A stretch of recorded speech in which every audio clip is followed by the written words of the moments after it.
जी आज मैं आपके लिए बहुत ही आसान और बहुत ही मज़ेदार नमकीन गोश्त की रेसिपी लेके आया हूँ। आप ये बड़ी ईद पे मेरे तरीके से आप सिर्फ एक मरतबा ये आपने नमकीन गोश्त अपने घर में बनाना है।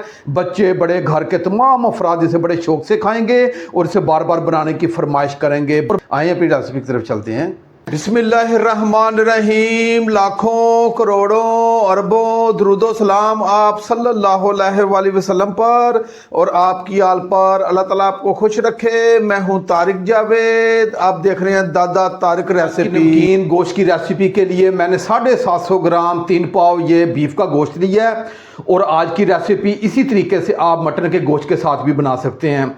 और इसे मैंने 1 से 2 पानी अच्छे तरीके से धो लिया है, लेकिन जो कुर्बानी का गोश्त होता है उसमें थोड़ी सी स्मेल होती है, उसे दूर करना ज़रूरी है क्योंकि उसमें थोड़ी सी चर्बी ज़्यादा होती है। इसलिए आपने मेरे तरीके से ये एक मरतबा आपने धो लेना है और मेरे तरीके से आपने ये नमकीन गोश्त बनाना है। इसमें ज़रा बराबर भी स्मेल नहीं होगी और बच्चे बड़े घर के तमाम अफराद इसे बड़े शौक से खाएंगे। एक बाउल ले लिया है और इसमें तकरीबन 1 लीटर में पानी डाल दूंगा।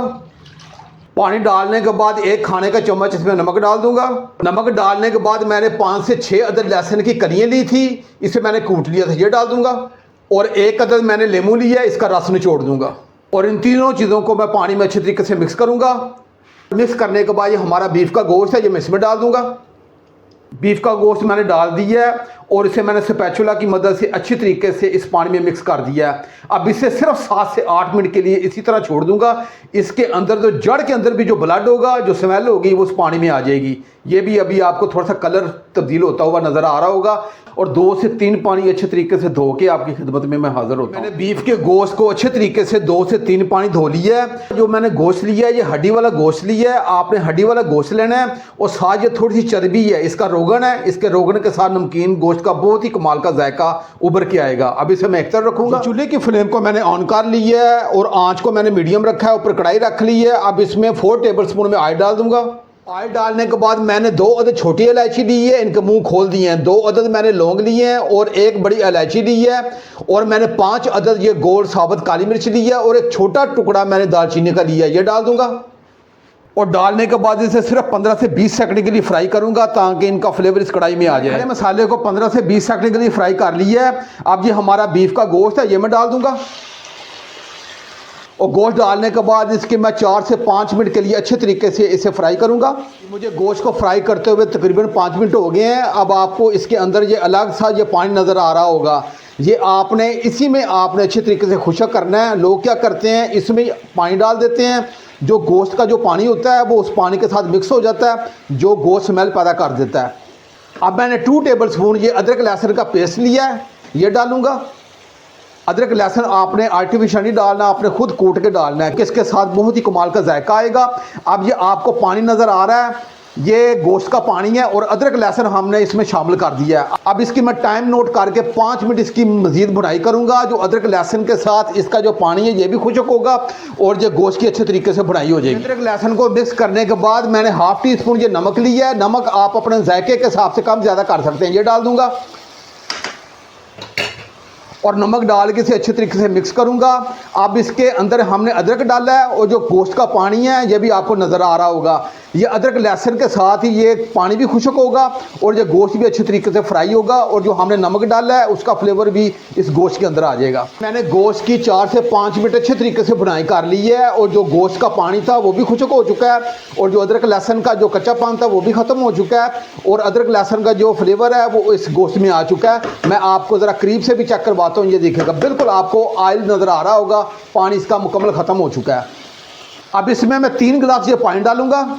अगर आप कुकर में बना रहे हैं तो फिर आपने 2 गिलास पानी डाल लेना है। 2 गिलास पानी डालने के बाद आपने पहली सीटी के साथ आपने इसे तकरीबन 15 से 20 मिनट का आपने वेट लगा देना है और ये बेहतरीन ये गोश्त गल जाएगा। लेकिन मैं कढ़ाई में बनाऊंगा क्योंकि इसके साथ इसका बहुत ही कमाल का जायका आएगा। हल्की आंच में मैं इसे पकाऊंगा। और ये मुझे तकरीबन 40 से 45 मिनट लगेंगे हल्की आंच पर। इससे ज़्यादा पानी नहीं आपने डालना, पानी उतना ही डालना है जिससे हमारा बेहतरीन गोश्त गल जाए। अब इसे मैं 40 से 45 मिनट के लिए हल्की आंच पे इसे कुक करूंगा और जब ये गोश्त गल जाएगा मैं आपको बिल्कुल करीब से चेक भी करवाऊंगा। हल्की आंच पे मुझे ढाँप के पकाते हुए तकरीबन 45 मिनट हो गए हैं। अब इसका ढक्कन उठा के चेक कर लेते हैं। ये लें जी, इसका मुकम्मल पानी खुश्क हो चुका है और ये बेहतरीन हमारा ये गोश्त गल चुका है। और मैं आपको चेक भी करवाता हूँ कि कितना ज़बरदस्त किस्म का ये गोश्त गला है। पानी इतना ही मैंने डाला है जो इसके अंदर गोश्त को गला दे और ये पानी मुकम्मल खुश्क हो चुका है। ये थोड़ा सा पानी है, इसे हम ड्राई कर लेंगे। हमारा बेहतरीन ये गोश्त गल चुका है, बिल्कुल मक्खन मलाई की तरह हो चुका है। हमारा बेहतरीन ये गोश्त गल चुका है। तो फ्लेम को थोड़ा सा हाई करूँगा, इसके अंदर थोड़ा सा पानी है इसे मैं ड्राई करूँगा। जो मैंने गोश्त को 1.5 से 2 मिनट के लिए फ्राई कर लिया है, जो इसके अंदर पानी था वो मुकम्मल खुश्क हो चुका है। हाफ़ टी स्पून ये काली मिर्च है, ये कूटी हुई ये मैं डाल दूँगा। हाफ़ टी स्पून ये खुश्क धनिया ये डाल दूँगा और 2 अदद मैंने हरी मिर्चें ली हैं, इन्हें बारीक काट ये डाल दूँगा। और 1.5 इंच का टुकड़ा मैंने अदरक का लिया है, ये ऑप्शनल है, आप डालना चाहें तो आपकी मर्ज़ी है, लेकिन मैं डालूँगा। इसका बहुत ही कमाल का जायका आएगा, ये डाल दूँगा। धनिया जो ऊपर से डाल दूँगा और अपने ज़बरदस्त किस्म के नमकीन गोश्त को मैं अच्छे तरीके से मिक्स करूँगा। और इस वक्त यकीन जानिएगा बहुत ही प्यारी सी खुशबू मेरे पूरे किचन में महक चुकी है और मैं आपको बिल्कुल करीब से भी चेक करवाता हूँ। ये दिखेगा, आपको नमकीन गोश्त को प्लेट में डाल के चेक भी करवाता हूँ। बनाना बहुत आसान है और बहुत ही कमाल की मज़ेदार ये रेसिपी बनती है। नहीं जी, मैंने आज की बहुत ही मज़ेदार नमकीन गोश्त को प्लेट में डाल के आपको बिल्कुल करीब से चेक करवा रहा हूँ। आप इसी तरीके से बनाइएगा, आप इसे बार बार बनाना पसंद करेंगे। अगर ये मेरी रेसिपी आपको अच्छी लगे तो मेरे चैनल को आप ज़रूर सब्सक्राइब कर दिया करें और साथ जो घंटी का बटन है उसे आप लाजमी प्रेस किया करें ताकि मेरी हर नई आने वाली वीडियो आप पहुँचती रहे। अब अपने भाई तारिक को इजाज़त दें, इंशाल्लाह मैं एक नई रेसिपी के साथ हाज़िर हूँगा। अपना बहुत ख्याल रखिएगा। अल्लाह हाफिज़।